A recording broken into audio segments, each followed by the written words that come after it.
We Ramaswamy Periyar ने तर्कवाद, आत्मसम्मान और महिला अधिकार जैसे मुद्दों पर जोर दिया। उन्होंने जाति प्रथा का घोर विरोध किया।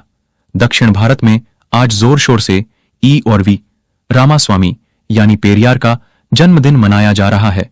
पेरियार ने ताजिंदगी, हिंदू धर्म और ब्राह्मणवाद का जमकर विरोध किया। उन्होंने तर्कवाद, आत्मसम्मान और महिला अधिकार जैसे मुद्दों पर जोर दिया, जाति प्रथा का घोर विरोध किया।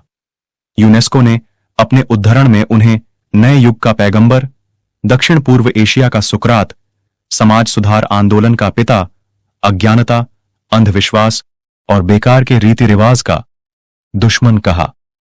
पढ़िए उनकी वो 15 बातें जिनसे विवाद हुआ। मैंने सब कुछ किया। मैंने गणेश आदि सभी ब्राह्मण देवी देवताओं की मूर्तियां तोड़ डालीं, राम आदि की तस्वीरें भी जला दी। मेरे इन कामों के बाद भी मेरी सभाओं में मेरे भाषण सुनने के लिए यदि हजारों की गिनती में लोग इकट्ठा होते हैं तो साफ है कि स्वाभिमान तथा बुद्धि का अनुभव होना जनता में जागृति का संदेश है। नंबर 1, दुनिया के सभी संगठित धर्मों से मुझे सख्त नफरत है। नंबर 3, शास्त्र, पुराण और उनमें दर्ज देवी देवताओं में मेरी कोई आस्था नहीं है, क्योंकि वो सारे के सारे दोषी हैं। मैं जनता से उन्हें जलाने तथा नष्ट करने की अपील करता हूं। नंबर 4, द्रविड़ दियाच कड़गम आंदोलन का क्या मतलब है? इसका केवल एक ही निशाना है कि इस आर्य ब्राह्मणवादी और वर्ण व्यवस्था का अंत कर देना, जिसके कारण समाज ऊंच और नीच जातियों में बांटा गया है।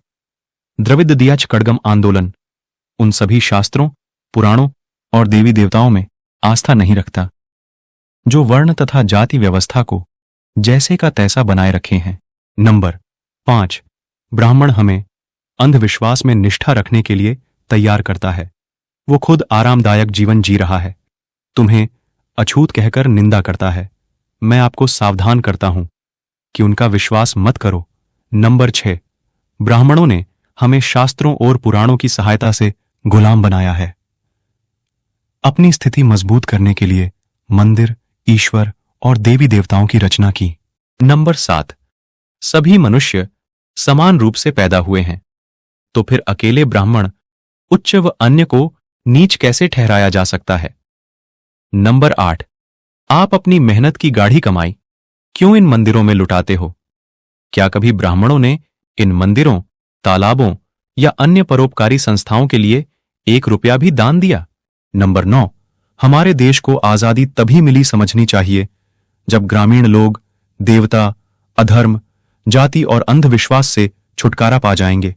नंबर 10, आज विदेशी लोग दूसरे ग्रहों पर संदेश और अंतरिक्ष यान भेज रहे हैं। हम ब्राह्मणों द्वारा श्राद्धों में परलोक में बसे अपने पूर्वजों को चावल और खीर भेज रहे हैं। क्या ये बुद्धिमानी है? नंबर 11, ईश्वर की सत्ता स्वीकारने में किसी बुद्धिमत्ता की आवश्यकता नहीं पड़ती, लेकिन नास्तिकता के लिए बड़े साहस और दृढ़ विश्वास की जरूरत पड़ती है। ये स्थिति उन्हीं के लिए संभव है जिनके पास तर्क तथा बुद्धि की शक्ति हो। नंबर 12, ब्राह्मणों के पैरों पर क्यों गिरना? क्या ये मंदिर हैं? क्या ये त्योहार हैं? नहीं, ये सब कुछ भी नहीं है। हमें बुद्धिमान व्यक्ति की तरह व्यवहार करना चाहिए। यही प्रार्थना का सार है। नंबर 13, ब्राह्मण देवी देवताओं को देखो। एक देवता तो हाथ में भाला त्रिशूल उठाकर खड़ीडिहाहा है, दूसरा धनुष बाण। अन्य दूसरे देवी देवता कोई गुर्ज, खंजर और ढाल के साथ सुशोभित हैं। यह सब क्यों है? एक देवता तो हमेशा अपनी उंगली के ऊपर चारों तरफ चक्कर चलाता रहता है। यह किसको मारने के लिए है? नंबर 14, हम आजकल के समय में रह रहे हैं। क्या ये वर्तमान समय इन देवी देवताओं के लिए सही नहीं है? क्या वे अपने आप को आधुनिक हथियारों से लैस करने और धनुष्वान के स्थान पर मशीन या बंदूक धारण क्यों नहीं करते? रथ को छोड़कर क्या श्री कृष्ण टैंक पर सवार नहीं हो सकते? मैं पूछता हूं कि जनता इस परमाणु युग में इन देवी देवताओं के ऊपर विश्वास करते हुए क्यों नहीं शर्माती?